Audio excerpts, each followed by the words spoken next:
Meus amados, a paz do Senhor, pastor Sidney Pinheiro aqui, professor de teologia de vocês.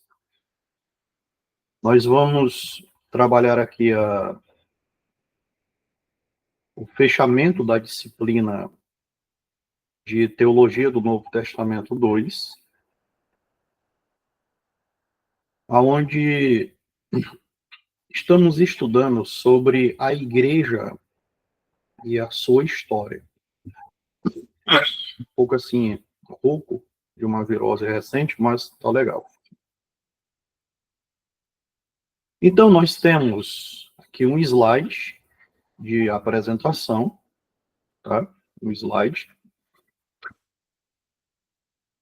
E nesse slide nós vemos a influência de Jesus na história. Quando nós vemos as letras A, D e EC, vejam bem, pessoal, isso é material baseado na apostila de vocês, tá bom? Pastor, não está numerado. O senhor disse que de vez em quando numera os slides. Sim, às vezes sim eu numero, às vezes não. E o professor não é obrigado a numerar um slide. Em lugar nenhum que você estudar, você vai encontrar um professor que ele numere os slides. Eu faço isso aqui vez por outra, mas isso não é uma obrigação do professor, tá bom? A obrigação do professor é disponibilizar o material. E isso eu já faço, apostila e slide no grupo, tá bom? Então, quando nós vemos as letras A, D ou EC, depois da data de um ano, o que quer isso dizer? AD são letras latinas, uma abreviação que significa Anno Domini, ou no ano do Senhor. Quando vocês encontrarem essas letras, o significado é esse, tá? No ano do Senhor, no ano que nasceu o nosso Senhor Jesus. E EC representa, tem dois significados. Era cristã ou era comum, tá? Geralmente EC é utilizado pelas pessoas que não têm Cristo como centro da história universal. Portanto, uma data marcada com qualquer um destes símbolos, que tantos anos nasceu um homem de nome Jesus, o qual mudou para sempre o tempo cronológico, seja AC antes de Cristo ou DC depois de Cristo. Qual a data do nascimento de Jesus? Hoje, literalmente, estou gravando esse vídeo, é dia 25 de dezembro de 2024. E aqui tem a data do nascimento. Nós podemos calcular o ano do nascimento de Jesus com base no calendário gregoriano, tá? O calendário gregoriano é esse calendário que nós utilizamos aqui. Esse calendário que hoje estamos no ano de 2024. Tá bom? Esse calendário, ele não é um calendário preciso. Ele não é um calendário preciso, tá? Esse calendário, ele é um calendário que ele tem um déficit entre 3 a 4 anos. Há quem diga até entre 3 e 6 anos, tá? Por isso que ele não é preciso. Porque antes nós tínhamos o calendário juliano, que era um calendário de 10 meses, e foi substituído pelo calendário gregoriano, que é um calendário de 12 meses, tá? E esse calendário, por ele ser um calendário solar e não unissolar, ou lunar, melhor dizendo, como era o calendário bíblico, então ele tem uma carência de dias, daí a questão do ano bissexto. E no próprio calendário bíblico, vez por outra, a cada 7 anos, geralmente era acrescentado um mês para cobrir o déficit dos dias, tá? Então, o calendário não é preciso, não é um calendário preciso, nem o calendário judaico, é um calendário 100% preciso, que é um calendário lunar, e nem um calendário gregoriano, que é o nosso calendário, é um calendário preciso, porque é um calendário solar, unisolar, tá bom?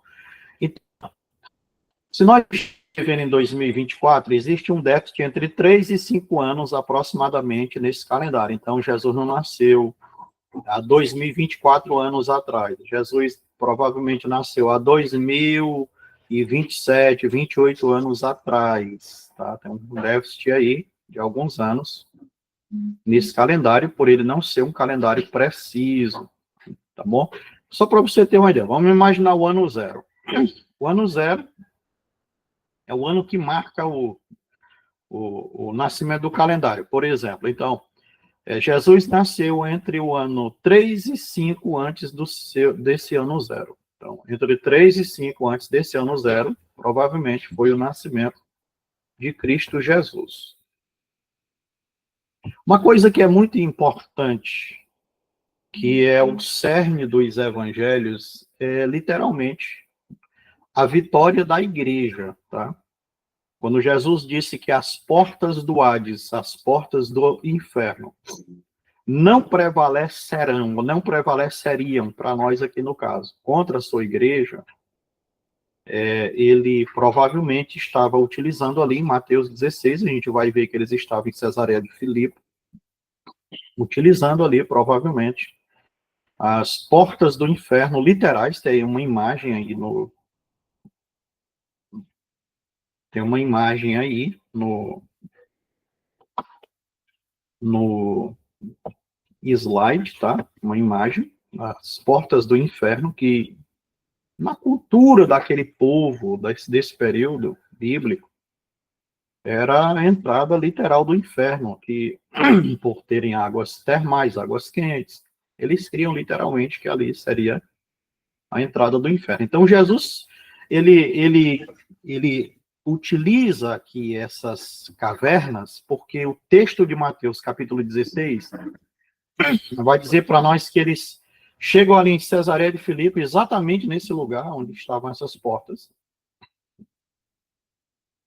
E provavelmente por ver eles preocupados com a questão das portas do inferno ali, ele falou: olha, Simão, tu és Pedro, sobre esta pedra edificarei a minha igreja, a minha eclésia, e as portas do inferno não prevalecerão contra a minha igreja. Ou seja, eles criam que ali era literalmente as portas do inferno, mas Jesus, mostrando um exemplo da sua vitória, do seu poder sobre o inferno, ele vai dizer que essas portas não teriam poder sobre a sua igreja, tá bom? Outro fato importante foi o dia de Pentecostes, a descida do Espírito Santo. Então, nós temos aí quase 40 dias depois de sua ressurreição, porque Pentecoste fala de 50,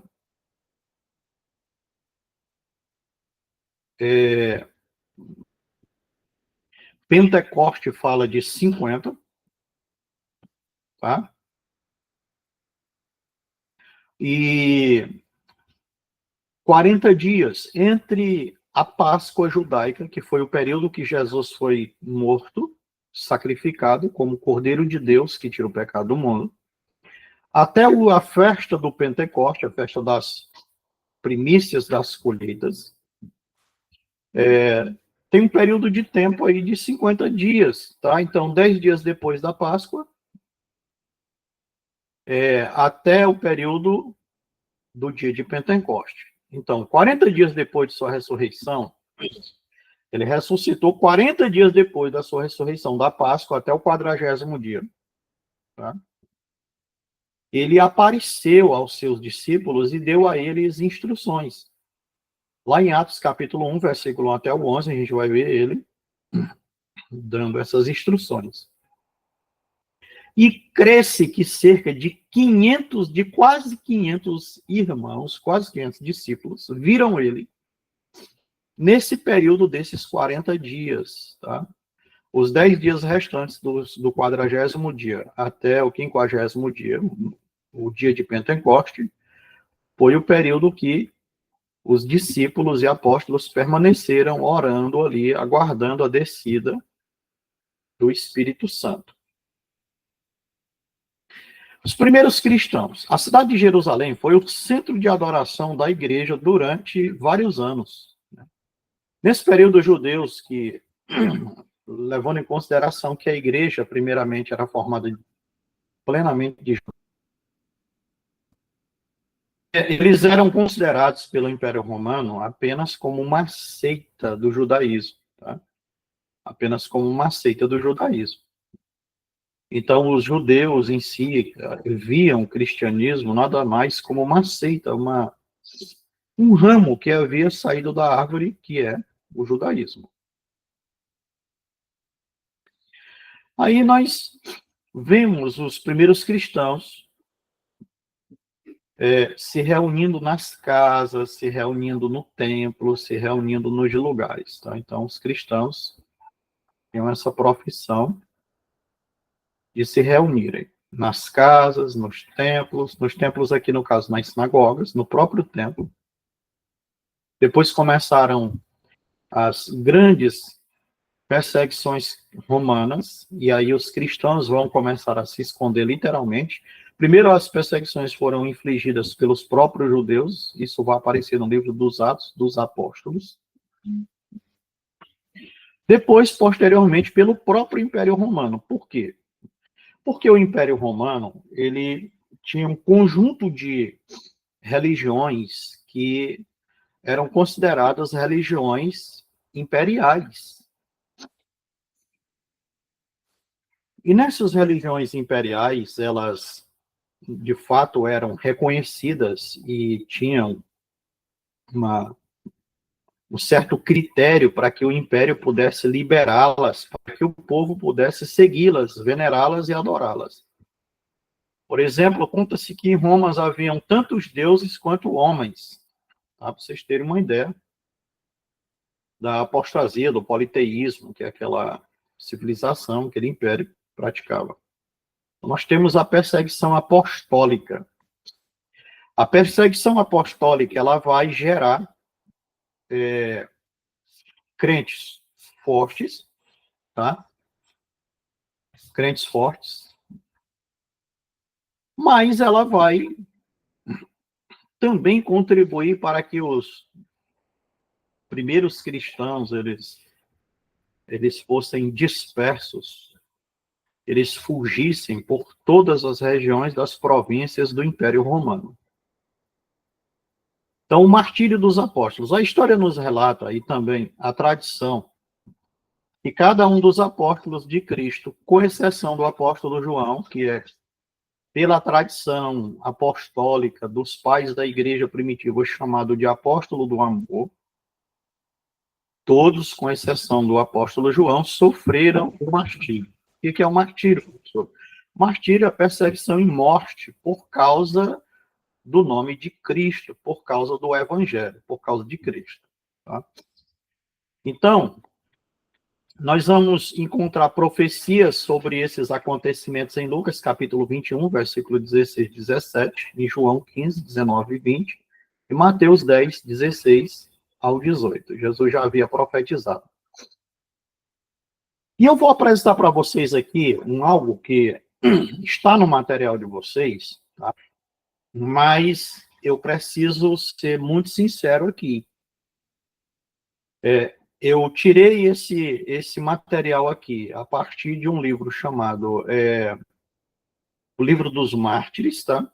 E da história dos hebreus, da história eclesiástica de Eusébio de Cesareia. Mas tudo que a gente passar aqui são tradições, tá? Porque não tem realmente, e não existem realmente achados arqueológicos e históricos que comprovem a veracidade do tipo de morte que morreram todos os seguidores de Cristo, os apóstolos aqui no caso. Ok? Então, são baseados aqui esses martírios na tradição da igreja, na tradição dos pais apostólicos, tá?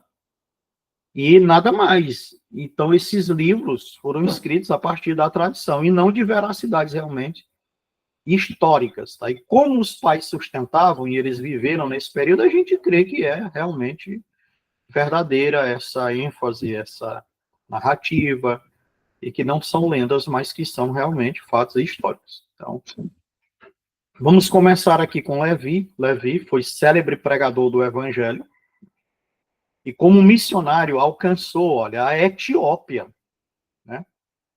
Alcançou a Etiópia, foi martirizado, foi morto com uma espada que o traspassou o ventre. Mateus, o Levi, né? O homem da alfândega, o publicano, assim. Outro que sofreu martírio foi André, tá? André. A tradição diz que André foi para a Grécia e pregou na província da Acaia, né? Uma província romana que, com a Macedônia, que era grega, formava a Grécia. Foi ali que ele foi crucificado numa cruz em forma de X. Ele não foi pregado, ele como Cristo, nas mãos e pés. Ele foi amarrado por seus opositores para que o seu sofrimento se prolongasse por muitos dias.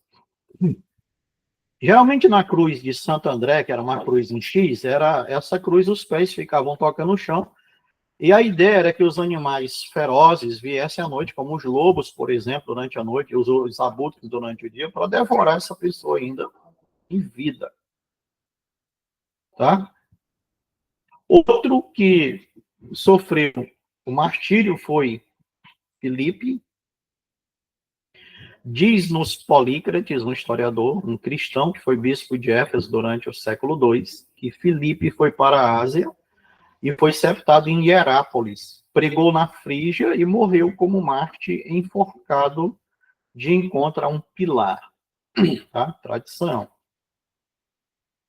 Outra tradição sobre Bartolomeu diz o seguinte: as lendas dizem que ele foi morto a chicotadas e seu corpo foi colocado num saco, atado e jogado ao mar, e foi esfolado. Esfolado é tirar o couro vivo do camarada. Ele tem sido identificado com Natanael. Então, Bartolomeu tem sido identificado pelos especialistas da Bíblia como o Natanael. Então, Natanael e Bartolomeu provavelmente são a mesma pessoa, tá? Nós temos agora Simão Zelote. Simão Zelote.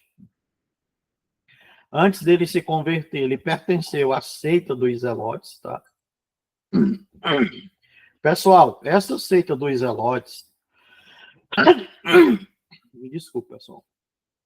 Essa seita dos Zelotes é literalmente a seita que foi responsável pela destruição do templo de Herodes no ano 70. Tá?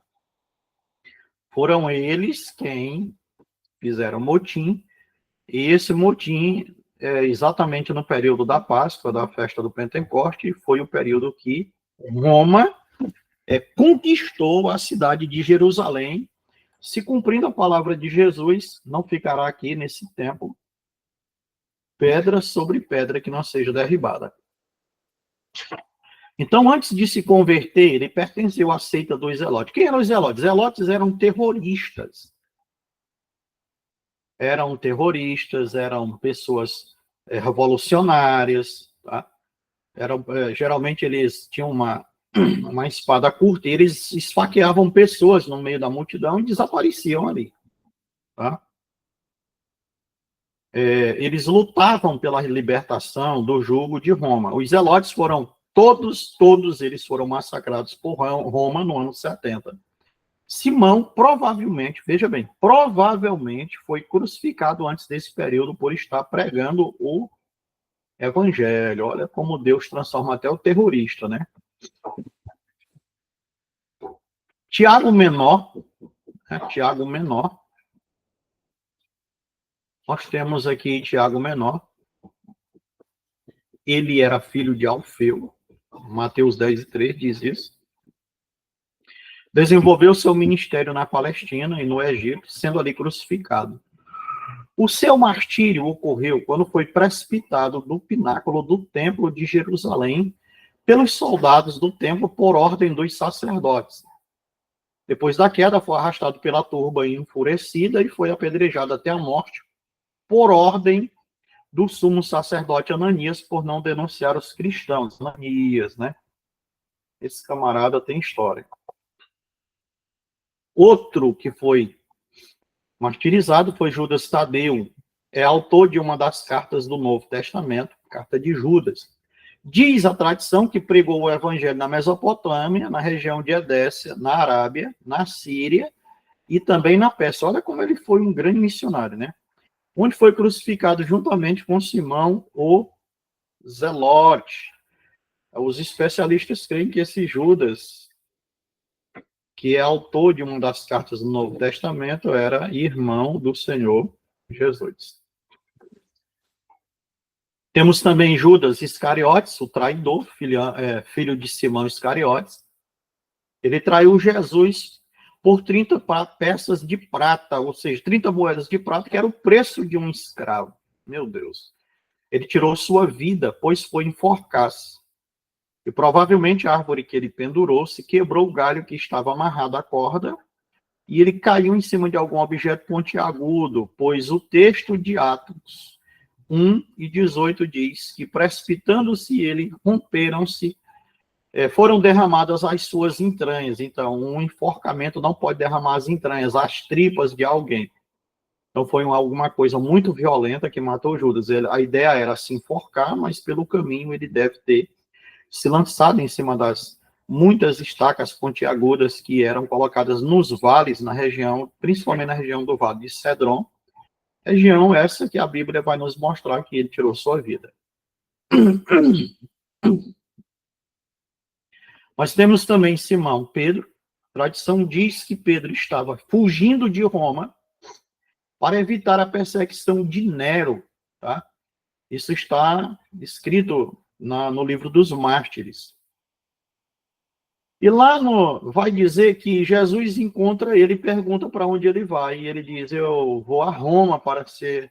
Ele encontra Jesus e ele pergunta para Jesus onde é que Jesus vai. E aí, na narrativa, Jesus fala que vai a Roma para ser crucificado novamente. Então, Pedro vai perceber que Jesus estava falando a respeito dele mesmo, pois Jesus havia dito que na sua velhice ele haveria de morrer por causa do seu nome.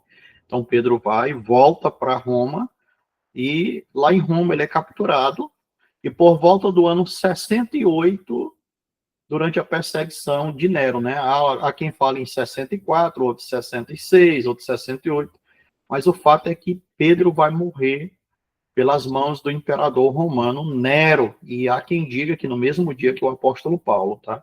Pedro crucificado de cabeça para baixo, porque disse que não era digno de ser morto como morreu seu Senhor. Temos também Tiago, o maior,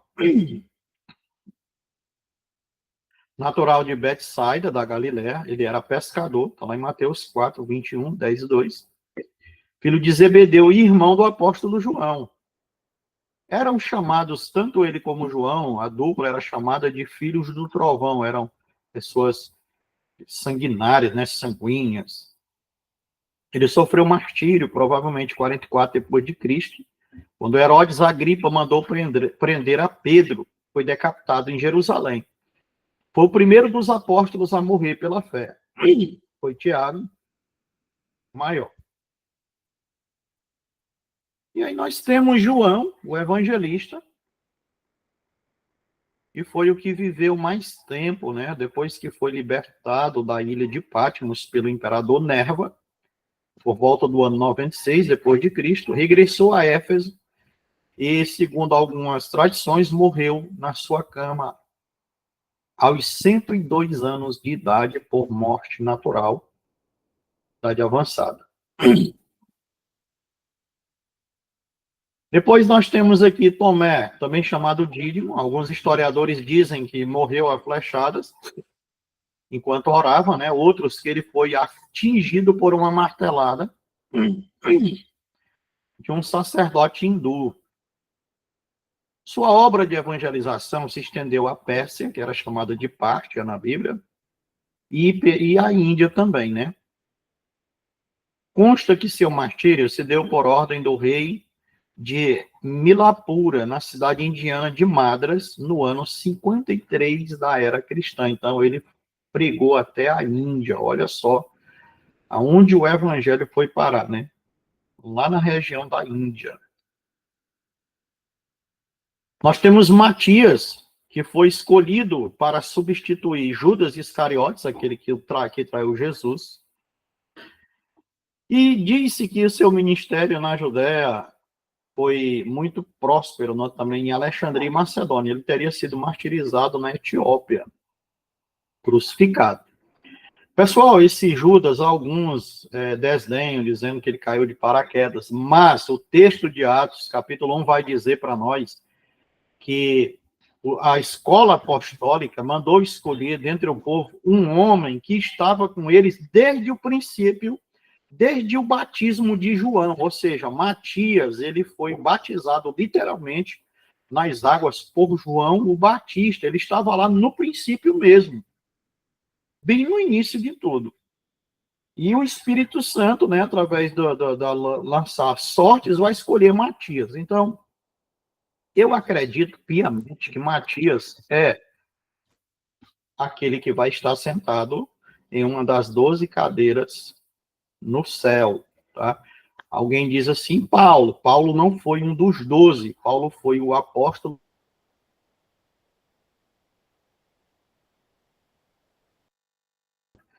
Você vai encontrar Paulo sendo contado como um dos 12. Ele era apóstolo, mas não era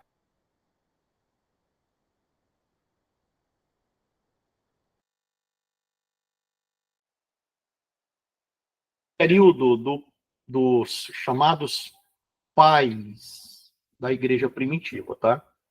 Por que pais?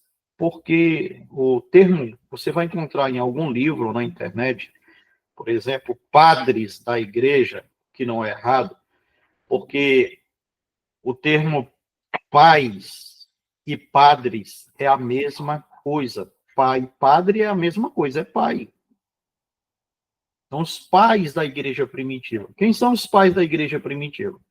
Os pais da igreja primitiva, eles são discípulos dos apóstolos de Jesus. Discípulos dos apóstolos de Jesus, tá? Nós temos dois grandes grupos, os latinos e os alexandrinos. Os latinos, primeiro aqui os latinos, que falavam o idioma latim, tá? O idioma de Roma. Dentre eles, nós temos aqui alguns que se destacaram, como Irineu de Lyon, nascido no Oriente e discípulo de Policarpo. Então, Irineu foi discípulo de Policarpo. E esse Irineu morreu lançado às feras, tá? Lançado às feras. Ele escreveu uma carta contra as heresias, e no qual inverte, principalmente contra os gnósticos. Ele morreu devorado no anfiteatro. Então, esse Irineu era uma célebre figura no período da igreja primitiva, tinha muita autoridade, um nome muito notório, e dentre os pais latinos, ele foi um dos que mais se destacaram. Por quê? Porque ele foi discípulo de Policarpo. E quem foi Policarpo? Policarpo foi um discípulo de João, o evangelista, o apóstolo, e esse Policarpo morreu queimado na fogueira feita pelos romanos. Os romanos foram lá para prender a Policarpo, e Policarpo vai dizer que não nega Cristo. E ele tinha 86 anos de idade. Conta-se pelos historiadores, como Eusébio de Cesareia, que foi dado para ele o retratar-se, o blasfemar o nome de Cristo. Ele disse, olha, 86 anos eu sigo Cristo e nenhum mal ele me fez. Por que eu o negaria agora? Fizeram uma grande fogueira, armaram muita lenha ali, mandaram ele se preparar para a morte. Ele pediu para ir sozinho, acender a fogueira, e Policarpo vai marchando para aquela fogueira. E os historiadores, como Eusébio de Cesareia diz, que o fogo se abriu no lugar que ele se ajoelhou para orar, e o fogo não queimava Policarpo. Foi preciso os soldados matarem ele a pauladas para que o fogo pudesse devorar o seu corpo. Esse Policarpo foi discípulo do próprio apóstolo João, que estava preso na ilha de Patmos. Depois, Irineu foi seguiu os passos do seu mestre Irineu, aprendeu aos pés de Policarpo. Ele era discípulo de Policarpo. E Irineu vai morrer sendo lançado às feras no teatro romano, sendo devorado literalmente pelos animais. E conta-se que ele foi como se ele tivesse ido para uma festa, sendo devorado pelos leões. Outro dos pais latinos foi Hipólito de Roma, foi discípulo de Irineu. Veja bem que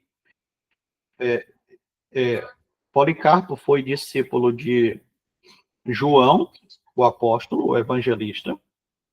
Irineu foi discípulo de Policarpo e Hipólito foi discípulo de Irineu. Provavelmente o Hipólito sofreu martírio em Roma, esquartejado por 4 cavalos, né? Amarraram o cavalo em cada braço, em cada perna, chicotearam ao meio, deram ordem de comando, os cavalos correram e ele ficou rasgado em pedaços, esquartejado. Sua principal obra chama-se Refutação de Todas as Heresias, no qual ele contesta os ensinos dos gnósticos. Quem eram os gnósticos, professor? Os gnósticos eram geralmente judeus gregos que acreditavam que para se aproximar de Deus era necessário conhecer as profundezas do próprio Deus. E, biblicamente falando, a única pessoa que conhece as profundezas de Deus é o Espírito Santo de Deus. Ninguém mais conhece as profundezas de Deus.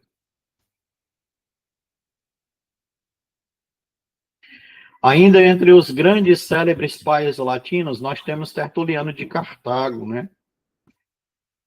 Ele foi o primeiro a escrever sobre a tripersonalidade de Deus, Tertuliano, a usar o termo trindade. Então, o termo trindade foi criado por Tertuliano.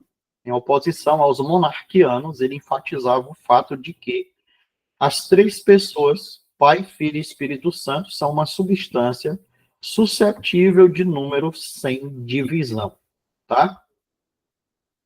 Tertuliano.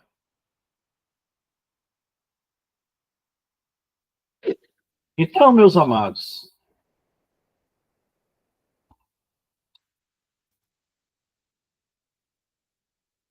nós temos aqui os chamados pais alexandrinos, tá? Os latinos que falam latim, não foram só aqueles 3, mas foram os principais deles, tá? Os principais que eu abordei foram abordados aqui, Irineu, Hipólito e Tertuliano. E os alexandrinos que falavam grego. Clemente de Alexandria é um dos mais célebres. Não era um cristão tão ortodoxo quanto Irineu ou Tertuliano. Mas como os apologistas, ou apologetas, buscavam uma ponte entre a filosofia da época e a tradição cristã. Tinha como mananciais do conhecimento das coisas divinas, tanto as escrituras quanto a razão humana. Então, Tertuliano foi aquele cara que se destacou mais pelo fato de utilizar-se da filosofia grega para tentar explicar as escrituras, tá? Dando uma ênfase da razão também em relação à mesma, que a escritura, como disse Paulo, a gente tem que, quando formos questionados, mostrar a razão da nossa fé. Então, ele cria, Tertuliano, esse pai alexandrino, que a razão estava intrínseca na fé. Outro pai alexandrino que se destacou nesse período foi Orígenes de Alexandria. Nasceu em lar cristão, foi discípulo de Clemente, né? De Alexandria. Quem sucedeu como catequista de Alexandria. Era o mais erudito dos pensadores da igreja primitiva, o maior de todos os teólogos da época, tá? E seus ensinos eram de natureza assaz e especulativa. Morreu em decorrência da tortura na prisão, por causa de Cristo. Então, esse cara, Orígenes, ele escreve a Hexapla, que é uma tradução em 6 idiomas. Você vê como naquela época já existiam pessoas como Orígenes, traduzindo as escrituras gregas para pelo menos 6 idiomas diferentes, a chamada Hexapla, tá? Por isso que ele foi considerado o maior dos teólogos da época dos pais da igreja. Outra coisa que se destaca nesse período são as famosas catacumbas de Roma. Se vocês observarem, meus queridos, aqui, nessas paredes, tem aí alguns retângulos cavados na pedra, na rocha. E no período bíblico eram colocados aí cadáveres, e era fechado de gesso. Então, essas entradas aí, eles fechavam ela com gesso, tá? Ficava ali o cadáver putrefundo, mesmo fechado de gesso, ia vazar o líquido putrefador, ou putrefado, tá? Observe bem que não eram largas, essas catacumbas aí de 3 a 4 metros de altura, tá? Que se estende aí por mais ou menos 80 quilômetros em algumas cidades do Império Romano, que estão abaixo do nível do chão, abaixo das vias, das estradas romanas. Professor, mas o que é que tem tão de importante aí? Olha, lá em Hebreus, capítulo 11, nos últimos versículos, fala de cristãos que seriam dispersos pelas covas e pelos antros da terra, tá? Literalmente. A igreja primitiva, sendo perseguida pelo Império Romano, ela não tinha onde se esconder, não haviam templos para eles se esconderem, porque para eles adorarem a Deus, melhor dizendo, porque se eles adorassem a Deus em um templo, eles seriam presos e mortos.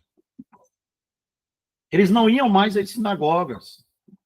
Eles ficavam escondidos nas casas, praticamente sem serem notados. E, geralmente, os lugares mais seguros eram dentro dessas catacumbas, dessas covas, desses cemitérios subterrâneos.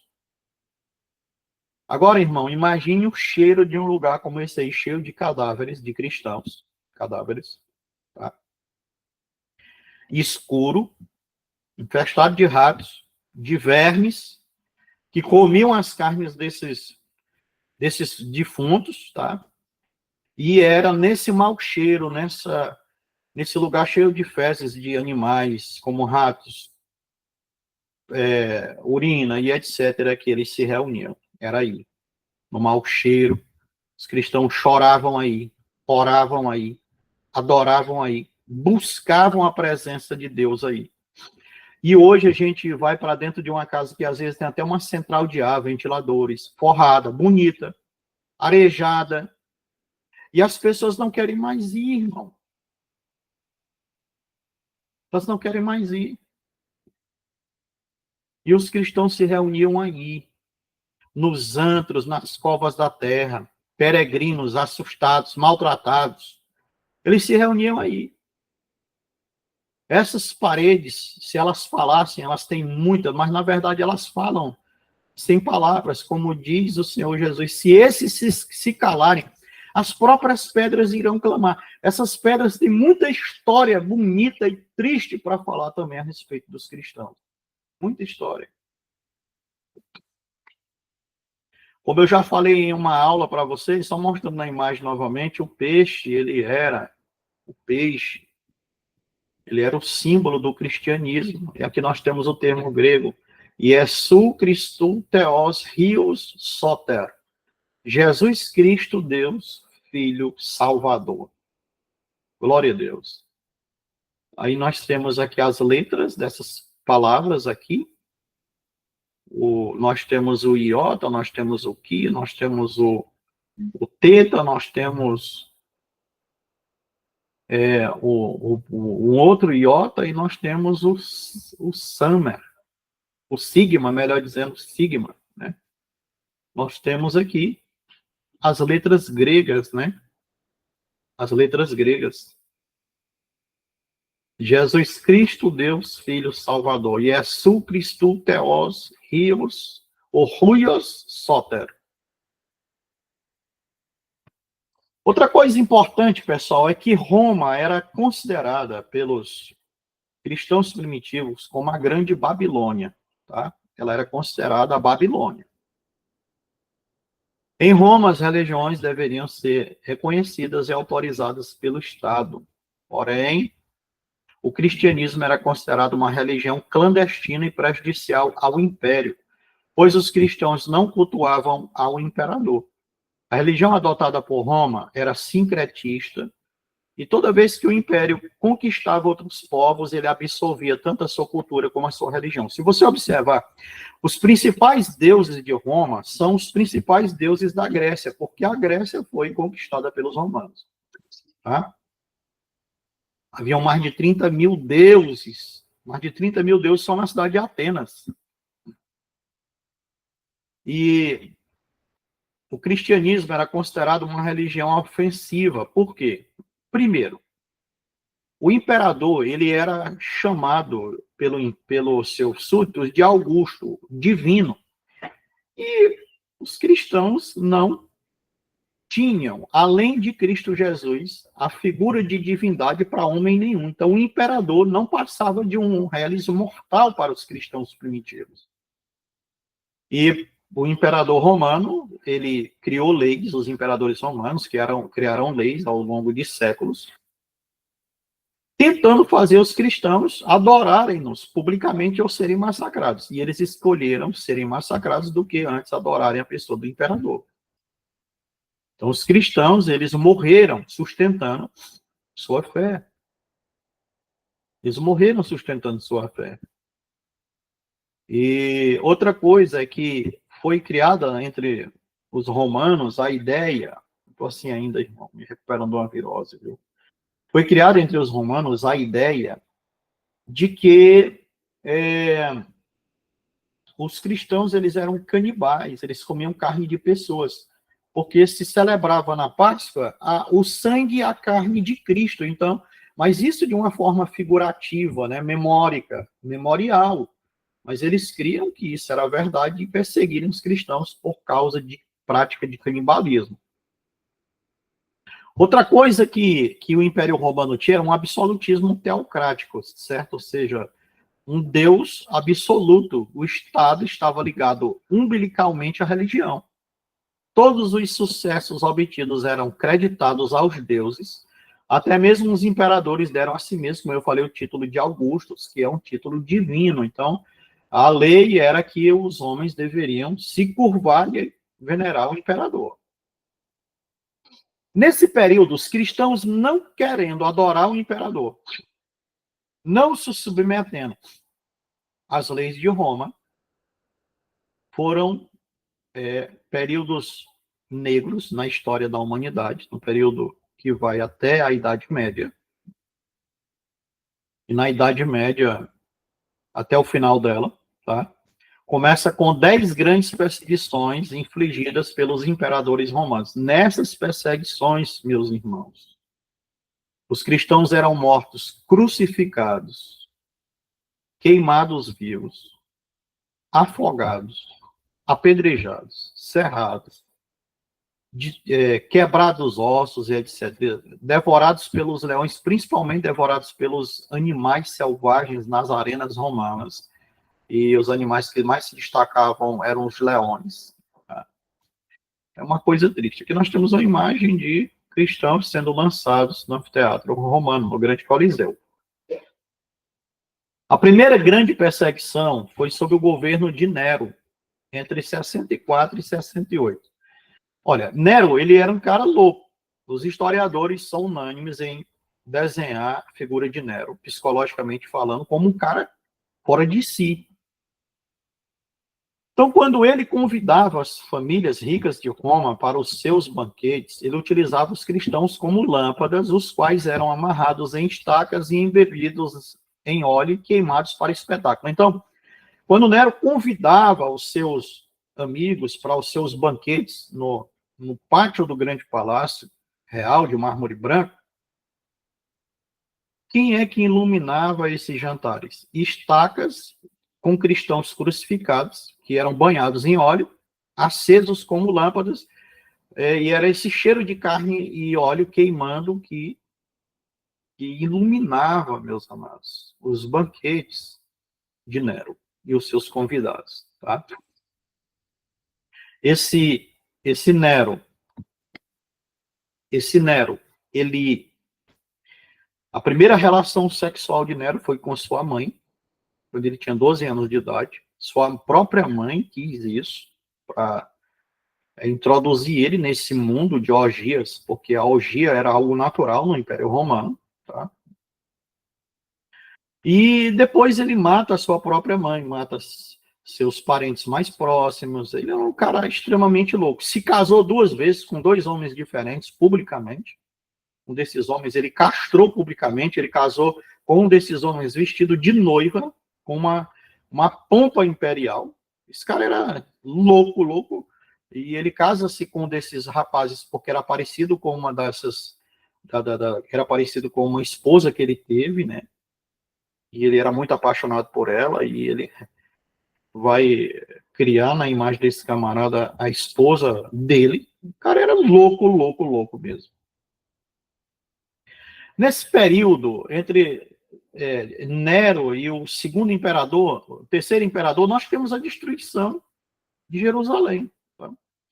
Quando no ano 70, nós já estudamos sobre isso aqui anteriormente, a cidade vai ser destruída por causa da desobediência. Por que eu coloquei essa destruição aqui? Porque Jesus falou assim, ó, quando vocês virem Jerusalém cercada de exército, fujam para os montes e não voltem atrás só tirar coisa alguma, porque será tempo de aflição para a cidade. Os historiadores dizem que os cristãos que ouviram as advertências de Jesus, eles fugiram literalmente da cidade. Eles não voltaram atrás. Mas os desobedientes ficaram em Jerusalém e foram massacrados pelo Império Romano. Então, conta-se que os cristãos já haviam abandonado a cidade, os cristãos já haviam abandonado a cidade quando os romanos invadiram, conquistaram, saquearam e massacraram Jerusalém. Tá? A segunda grande perseguição vem sob o governo de Domiciano, entre os anos de 96 a seguir, depois de Cristo. Essa perseguição foi baseada sobre a acusação de ateísmo, ou seja, os cristãos não criam que o imperador era um deus, então eles eram ateus, tá? Então eles não participavam da prática do culto ao imperador. Nessa época, o apóstolo João foi cozido em óleo num caldeirão de cobre, no caldeirão de azeite fervendo, e como ele não morreu, ele foi deportado para a ilha de Patmos, aonde trabalhou nas minas de sal. Imagine aí, sem material de EPI, sem luvas, sem botas, sem nenhuma proteção, trabalhando, extraindo sal. Então, ele não foi fazer turismo lá como alguém imagina, deitado só numa caverna, não. Não. A revelação do Apocalipse se deu literalmente no dia de domingo, um único dia, um dia de domingo. A terceira grande perseguição foi sob o governo de Trajano, após o ano 98. Trajano continuou perseguindo os cristãos, mas de uma forma menos ofensiva. Nesta época, Simão, irmão de Jesus, e Inácio, bispo de Antioquia, sofreram martírio. Este último foi jogado vivo às feras. Inácio, bispo de Antioquia, a célebre figura da igreja naquele período, pelos historiadores cristãos, foi lançado às feras. Conta-se que ele desejava ser dilacerado pelas feras, porque ausente no corpo, presente com o Senhor. Nesse período, se levanta o imperador chamado Adriano, que põe fim à segunda revolta judaica, entre o ano 132 e 135 depois de Cristo, né? A primeira no ano 70, a segunda por volta do ano 132 e 135, tá? Nesse período de 135 se levanta um falso Messias, chamado Bar Kokhba, a quem o Rabino Akiba, ele apresenta como a estrela que procederia de Jacó, a qual está profetizado no livro de Números, capítulo de número 24, tá? E ele era um falso Messias, claro, mas foi recebido na Judéia como se fosse o Messias prometido por Moisés, tá bom? Se levanta um outro imperador chamado Antonino Piedoso. Durante esse governo, os cristãos deixaram de ser perseguidos. Teve um alívio aqui, nesse período. Tá? Deixaram de ser perseguidos. Mas nem todos os cidadãos romanos obedeciam às ordens do imperador. Durante esse período, os cristãos aproveitaram de certa liberdade religiosa para pregarem o evangelho. A mensagem do evangelho foi levada para as vastas regiões do Império Romano. Policarpo, um dos pais da igreja e bispo da igreja de Esmirna, foi martirizado depois de recusar-se a negar-se ou negar a Cristo. Ele foi martirizado, Policarpo, na época de Antonino o Pio. A quarta perseguição foi sob o governo de Marco Aurélio, aquele lá do filme do Gladiador, que parece ser uma boa figura, né? Mas não é, pessoal. No período governado pelo filósofo e imperador Marco Aurélio, as perseguições aos cristãos foram alargadas por todo o Império Romano. Ele era um exímio perseguidor dos cristãos. Neste tempo, morreu Justino o Mártir. Eusébio de Cesareia descreve como 48 cristãos foram mortos, devorados pelas feras nos anfiteatros romanos, incluindo a escrava chamada Blandina, que foi chifrada por um touro diante de multidões pagãs sedentas de sangue. Tá? A quinta perseguição sob o governo de Sétimo Severo, por volta do ano 193, exterminou sem piedade os cristãos que viviam no norte da África.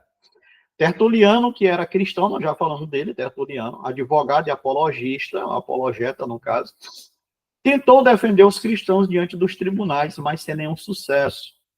Muitos foram lançados às feras nas arenas romanas e foram devorados pelas feras.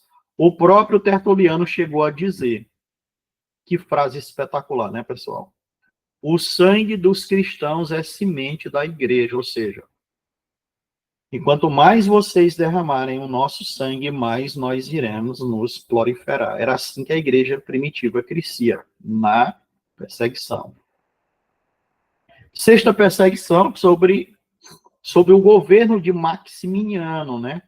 Em 235 aproximadamente. O governo deste tirano durou apenas 3 anos. Mas 3 anos de intensa perseguição. Morreram sob este reinado Pontiano, bispo de Roma, Anteros, o seu sucessor, que ofendeu, melhor dizendo, o governo ao recolher as atas dos mártires, Máquio e Quirito, senadores romanos, junto com suas famílias inteiras e muitos outros cristãos. Vejam bem que até senadores romanos se rendiam ao evangelho e morriam também com todas as suas famílias por causa do amor a Cristo. A sétima perseguição, sob o governo de Décio, por volta do ano 249. Décio exigiu que todos fizessem oferendas em honra a ele próprio e proferissem juramentos pela fortuna dele como demonstração de sua fidelidade. As pessoas tinham que obter um libelo, um documento que atestava que haviam feito um sacrifício a Décio, tá? E Décio consegue reavivar o culto ao imperador e a adoração aos deuses. Ele emitiu centenas de decretos, tá? Para que cada cristão no império sacrificasse em público. Nesta época, Orígenes, que nós já falamos dele também, ele morre em decadência das torturas sofridas na cadeia. Então, ele morre preso por ordem de Décio, tá? Na masmorra. Oitava perseguição, eu gosto desse cara aqui, porque ele se arrebentou mesmo. Valeriano, imperador Valeriano, 253. Valeriano perseguiu os cristãos durante 3 anos e meio e expediu éditos voltados para a liderança da igreja. Ele perseguiu mesmo, ele entendeu que se ele destruísse o bispado, ele destruiria a cristandade.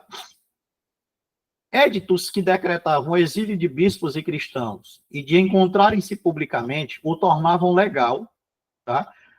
E tornavam legal a demissão dos servos cristãos das propriedades imperiais, ou seja, qualquer líder cristão que trabalhasse no império, prestando serviço, deveria ser despejado de suas funções. O imperador Valeriano foi capturado pelo imperador da Pérsia, Sapor, que o levou como prisioneiro para o seu país. Olha só por que eu me alegrei nesse cara. Porque esse cara aqui, apesar de ter feito tudo isso, perseguido os líderes da igreja, tentando destruir assim a igreja primitiva, Ele foi travar uma batalha contra o imperador da Pérsia, o imperador Sapó, capturou ele e fez de Valeriano, que já era um velho de 80 e tantos anos, conta-se de 84 anos, fez dele tamborete para ele subir no cavalo, então uma escada. Quando ele ia subir no cavalo imperial dele, Sapó pisava primeiro nas costas de Valeriano, para depois subir no seu cavalo. Quando Sapó estava sentado na sua cadeira imperial, o imperador Valeriano vinha, ficava de 4 pés, como um tamborete, e aí o imperador Sapó colocava os pés sobre Valeriano. Quando Sapó se encheu de Valeriano, não queria mais sua presença ali, próximo dele, ele mandou esfolar Valeriano vivo, tirou todo o seu couro do seu corpo, foi esfolado vivo, mandou passar sal e cal no seu corpo sem pele e mandou assar Valeriano em uma fogueira, em uma grelha. Você vê como é que morreu esse cara aí. A nona perseguição sob o governo de Aureliano, 270, tá? No ano 270 depois de Cristo. Félix, o bispo de Roma, em 274, foi o primeiro cristão que morreu por ordem de Aureliano, sendo decapitado em 22 de dezembro daquele ano. Agapito, um jovem cavaleiro que tinha vendido suas possessões e entregado o dinheiro aos pobres, foi arrastado, torturado e depois decapitado em Praeneste, né? Então, esse cara também foi um exímio perseguidor da igreja primitiva. A 10ª perseguição sob o governo de Diocleciano, 284 até 305. O imperador Diocleciano, essa foi a maior de todas as perseguições, ela durou 10 anos consecutivos, tá? O imperador Diocleciano perseguiu os cristãos durante 10 anos. Esta foi a mais extensa de todas as perseguições infligidas pelos romanos. Durante esse período, Sebastião, que era oficial da guarda pessoal do imperador, que era seguidor de Cristo, foi descoberto. E o imperador mandou levá-lo ao campo de Marte, ali mandou matá-lo com flechadas. Ele sobreviveu às flechadas. Tratou-se. Depois voltou até a presença onde um local onde o imperador Diocleciano ia passando, e Diocleciano teve quase um ataque ali, pensando que se tratava de um vulto, de um fantasma, e depois mandou matar literalmente esse cristão, tá? Sebastião. Então, durante esse período da 10ª perseguição, São Cipriano, bispo de Cartago, foi martirizado nesse período. Esse era o célebre bruxo que escreveu o livro da Cabra Preta, onde os fazedores de magia negra do mundo inteiro utilizam esse livro até os dias de hoje. Então, São Cipriano, irmão, foi um crente, casou-se com a moça. Na verdade, ele conheceu a Cristo através de uma moça, que ele era apaixonado, e ele, juntamente com essa moça, foram martirizados. Aí ele dedicou-se a Cristo por causa dessa paixão. Conta-se que Cipriano derrotou o bruxo Nicolau, o principal bruxo da sua época, e que ele se rendeu a Cristo exatamente porque os feitiços não tinham nenhum tipo de validação em cima de nenhum cristão. E que ele iria servir um Deus mais forte, porque o Deus que ele servia não tinha poder contra o Deus dos cristãos. Então, conta-se que essa foi também uma das formas da conversão de São Cipriano. Depois nós temos a oficialização do Império Romano. Por volta do ano 395, nós vamos ter, melhor dizendo, a oficialização do cristianismo, tá? Oficialização aqui, irmãos, não quer dizer que o cristianismo não existia. A oficialização como religião, mais uma das religiões do Império, tá? O Estado agora era o controlador da religião. Os clérigos começaram a gozar de muitos privilégios e a vestir em vestimentas ornamentadas com ouro e pedras preciosas. De início, usavam a toga de juiz, depois caiu em desuso.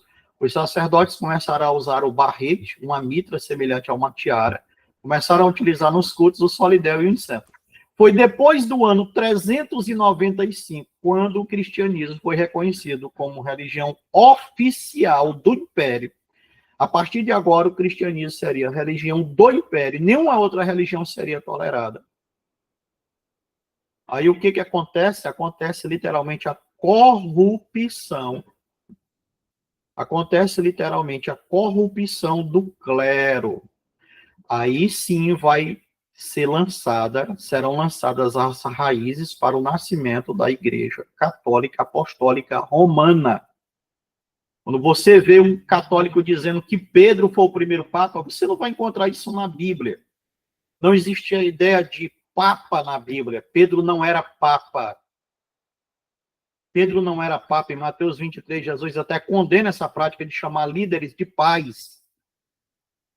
A Igreja Católica vai ter suas raízes lançadas em 395, com Constantino e Teodósio posteriormente. Por quê? Porque a igreja que estava 4 séculos sendo perseguida pelo Império Romano, pelo sistema pagão, agora vai ser a religião oficial desse sistema pagão. E esse sistema pagão vai agora prostituir essa igreja oficial do Império. Essa igreja vai se prostituir com Roma, a Grande Babilônia, desse período. E, literalmente, os cristãos que passaram 4 séculos sendo perseguidos agora vão perseguir e matar os pagãos que não aceitarem a sua fé. E nós vamos ver isso literalmente acontecendo no período da Idade Média com a Igreja Católica. Nesse período, os sacerdotes, agora os cristãos, os bispos, querem se parecer com os sacerdotes judeus. Tá? Não só com sacerdotes judeus com batas, mas com sacerdotes pagãos, porque colocam a mitra, que não era um aparato do sacerdote judeu, mas um aparato dos sacerdotes de Mitra, que era um deus da Pérsia. Eles introduziram um anel que o distinguia da nobreza romana, ou seja, os bispos agora querem ser nobres, reconhecidos publicamente pelo anel, pelas roupas, pela mitra, o báculo pastoral, o pálio, a estola e a dalmática, né? Depois o linho foi substituído pelo fio de ouro e carregado de pedras preciosas e bordaduras transformadas em casulas. Esses acontecimentos marcaram a oficialização da Igreja Católica e a decadência do clero.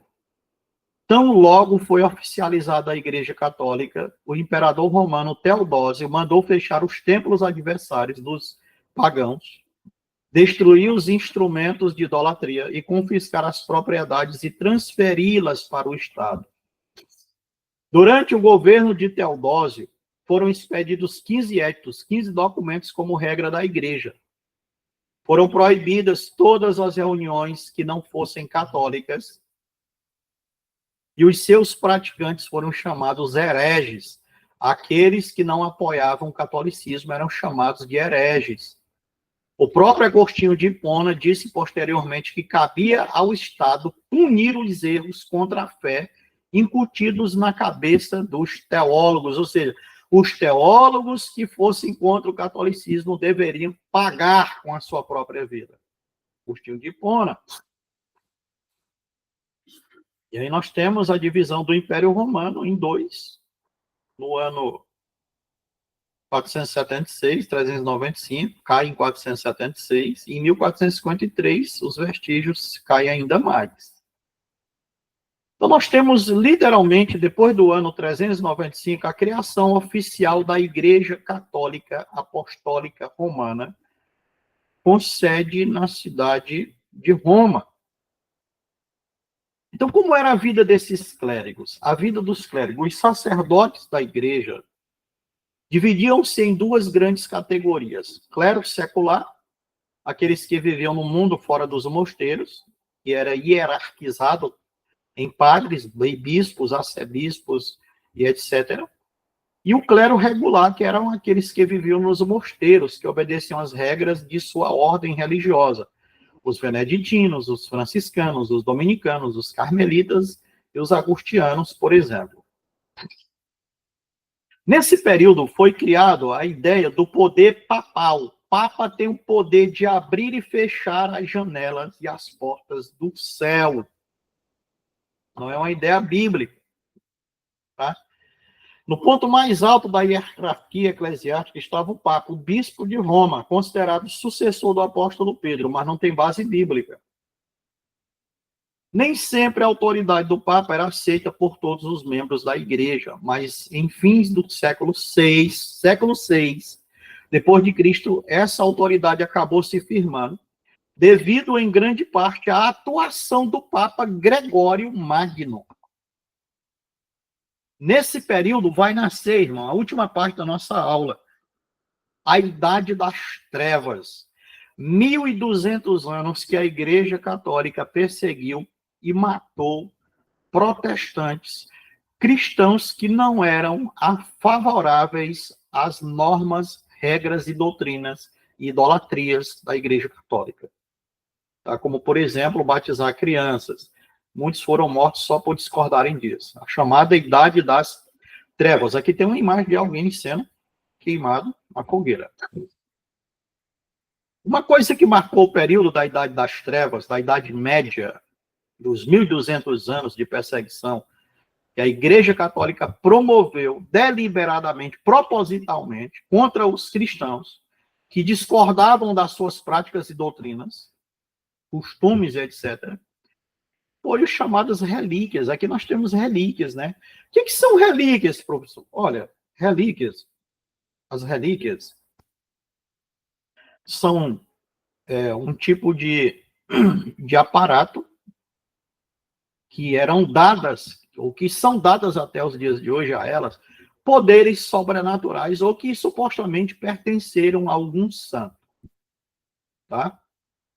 Nós temos aqui lasca da cruz de Cristo, por exemplo. Na Idade Média existia tantas lascas, tantos pedaços da cruz de Cristo espalhadas pelas milhares de igrejas na Europa, que alguns historiadores escreveram dizendo que daria para construir um navio inteiro. Outro fato importante desse período é que existiam 12 igrejas na Europa, espalhadas pela Europa, cada uma com uma cabeça, uma caveira, e cada uma dessas caveiras sendo defendida por essa igreja, por uma dessas 12 igrejas, como a verdadeira cabeça de João o Batista. Mas qual era a verdadeira? Ou será que alguma delas era realmente uma cabeça verdadeira? Recipientes com lágrima de Jesus, leite do seio, leite petrificado do seio da Virgem Maria, dente de leite de Jesus, barba de Noé, ossos de São Francisco de Assis. Enfim, eram centenas de milhares de relíquias e, por exemplo, na época da Reforma Protestante, quando Martinho Lutero se levanta,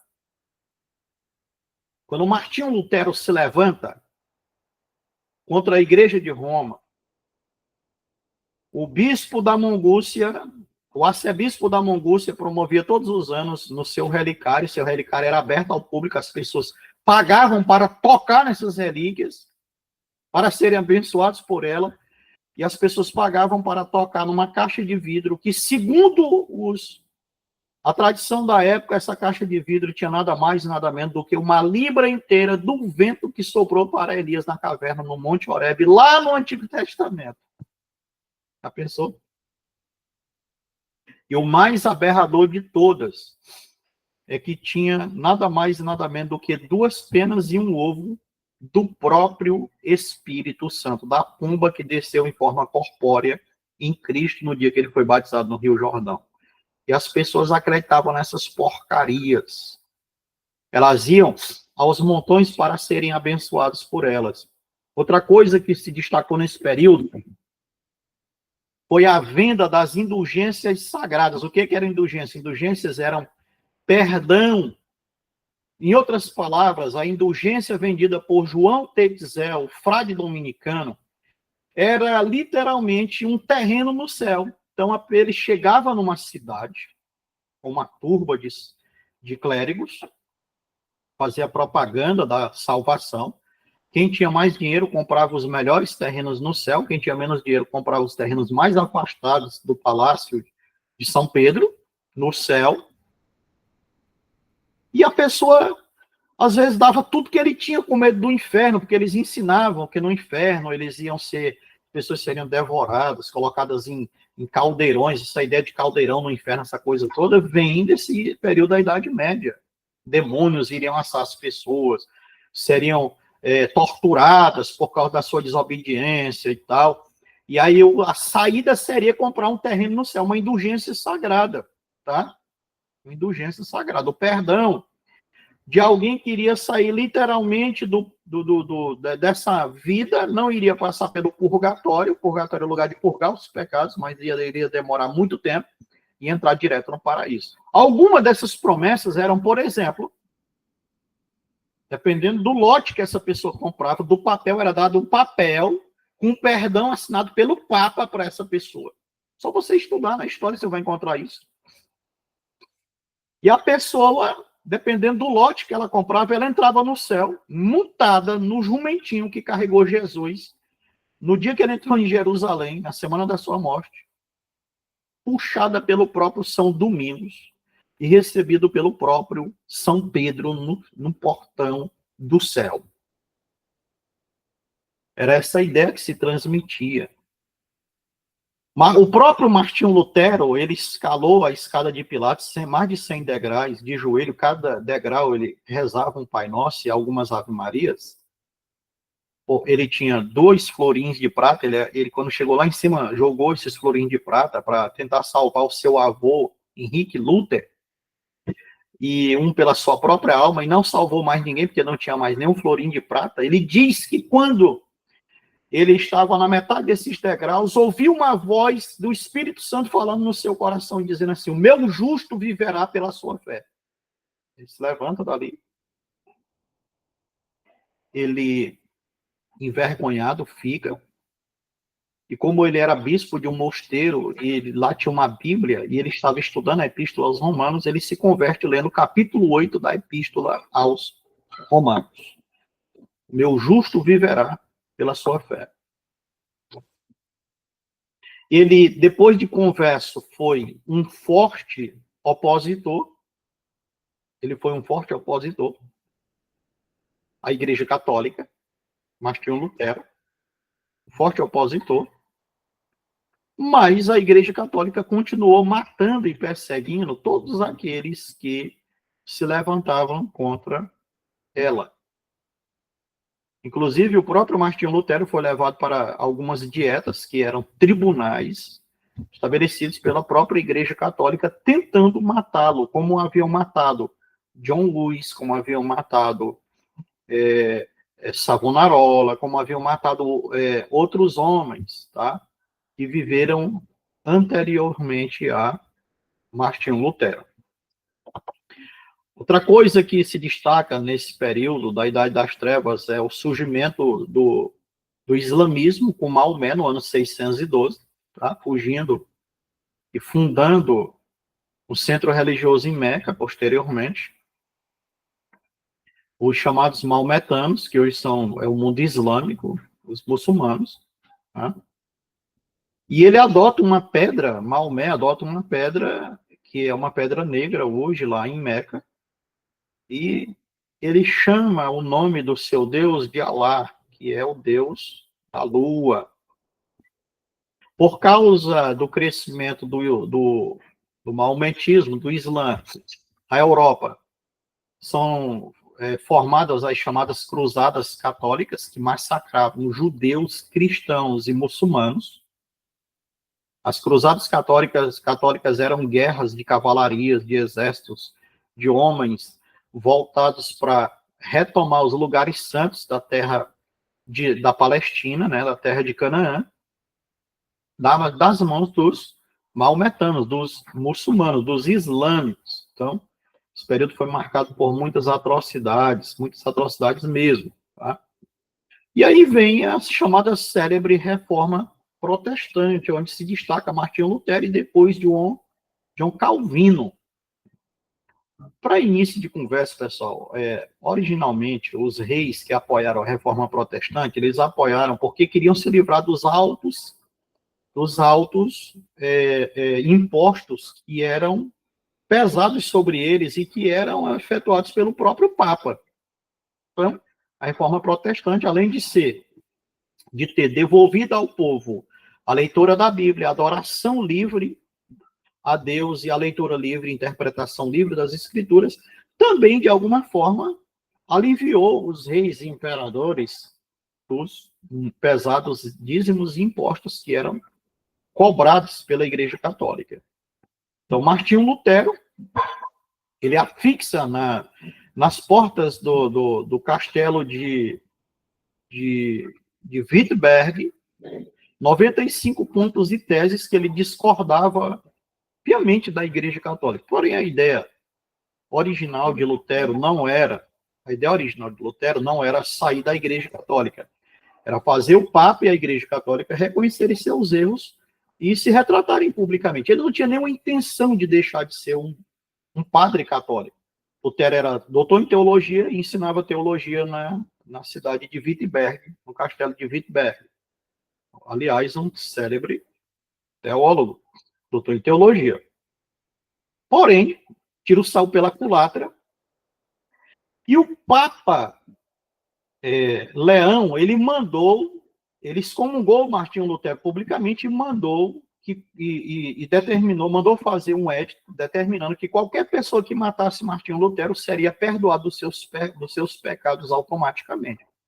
Lutero, nessa época, é escondido pelos príncipes da Alemanha, escondido, né, durante um período de tempo, e nesse período ele traduz a Bíblia do latim para o alemão. Nessa época, as missas eram celebradas em latim, o padre virava as costas para as pessoas e ninguém entendia nada. Por exemplo, uma missa em latim na Alemanha, que se falava alemão, ninguém entendia nada. Só dava graças a Deus e pronto. Amém. Então, Martinho Lutero devolve ao povo a Bíblia, e ele devolve ao povo o direito de cultuar a Deus publicamente. Lembrando que Martinho Lutero, ele continuou com raízes católicas até morrer, embora fosse considerado protestante. Mas, como eu falei, você for pegar, por exemplo, a igreja luterana, o costume da igreja luterana é muito parecido com a igreja católica, de batizar bebês, etc. Então, ele continuou sendo luterano, com raízes católicas, mas sendo perseguido a tal ponto de tornar-se inimigo público da Igreja Católica. Mas ele é o precursor dessa chamada reforma protestante, tá bom? Inclusive, continuou sendo antissemita até morrer. Tinha um ódio especial pelos judeus, porque ele acreditava que os judeus deveriam ser mortos e perseguidos, porque mataram Jesus. Depois, a Igreja Católica criou a chamada Contra-Reforma Católica. Na Contra-Reforma Católica, eles pegaram 7 livros a mais e colocaram na Bíblia deles, adicionaram na Bíblia deles para se separarem totalmente do protestantismo, para que a Bíblia católica não fosse confundida com a Bíblia protestante. Instituiu a chamada Contra-Reforma, que era perseguir e matar publicamente, sob pena de abjuração ao catolicismo, novamente, as pessoas que haviam sido convertidas ao protestantismo. Foi criada a chamada Inquisição Católica, nós vamos já concluir. Inquisição Católica. Para combater essas heresias, o Papa Gregório IX criou, em 1231, os Tribunais da Inquisição, cuja missão era descobrir e julgar os hereges. Os condenados pela Inquisição eram entregues às autoridades administrativas do Estado, que se encarregavam da execução das sentenças. Então, eles investigavam, descobriam, prendiam protestantes e levavam para as autoridades. Lá eles tinham 2 saídas, ou eles voltavam a ser católicos e iriam morrer da mesma forma, só que morriam rapidamente e eram queimados ali um busto de gesso, ou eles seriam queimados vivos na fogueira católica. Tá?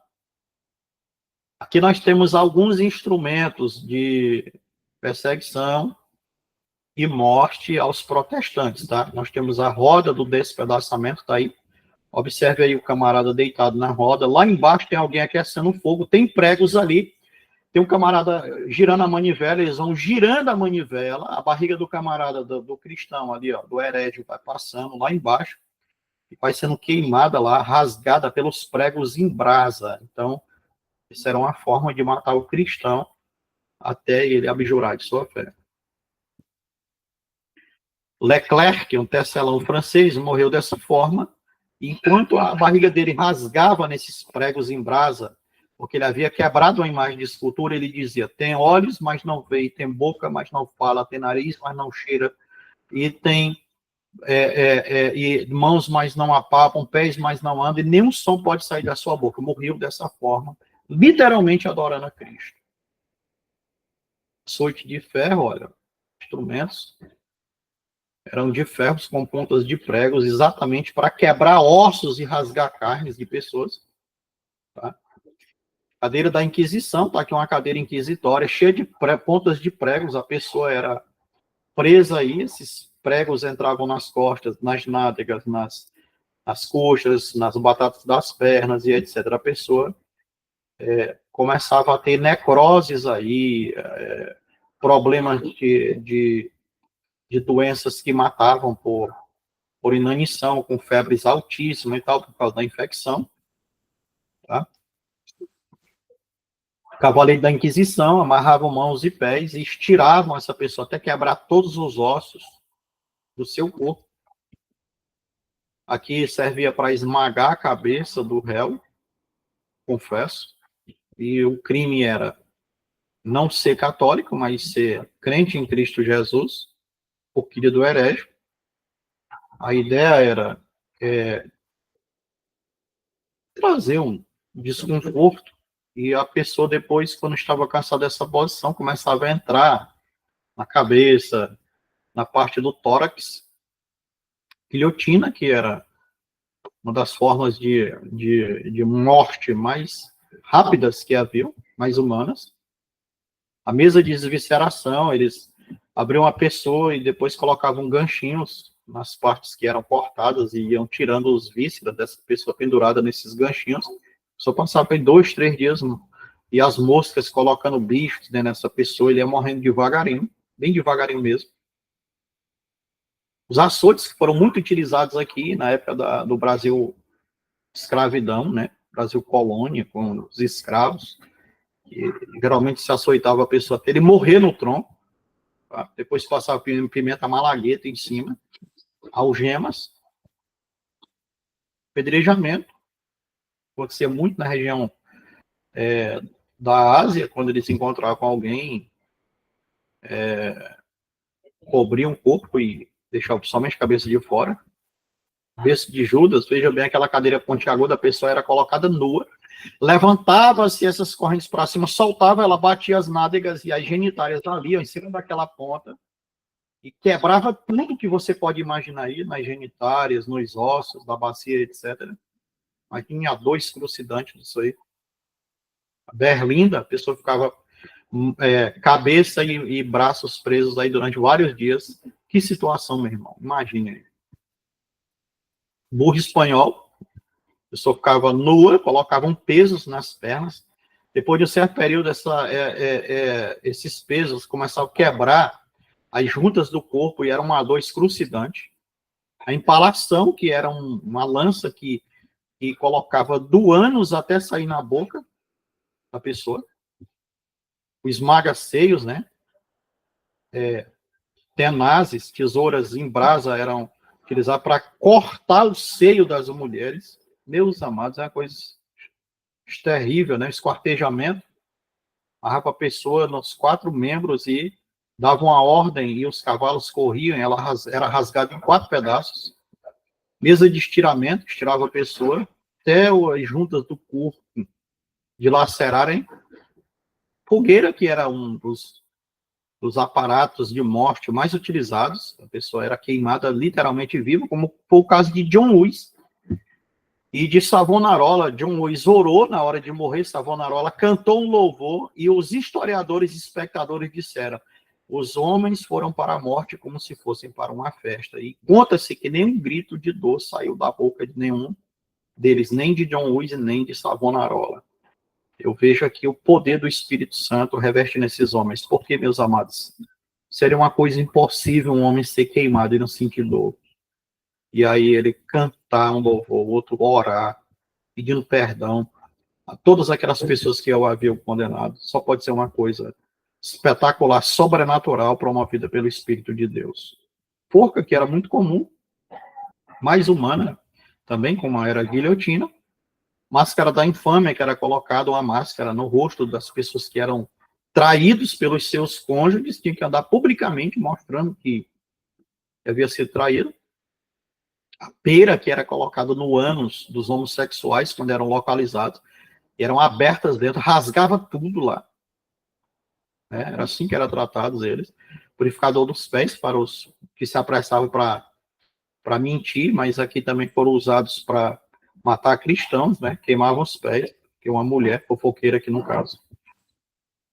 Quebra-joelhos, dilacerava os joelhos, a pessoa ficava sem a locomoção das pernas. A gaiola colocava um rato faminto, ou dois, na pessoa lá nua, e ele comia tudo, desde a genitália, entrava pela barriga até sair dessa grade aí. Era uma coisa desumana demais.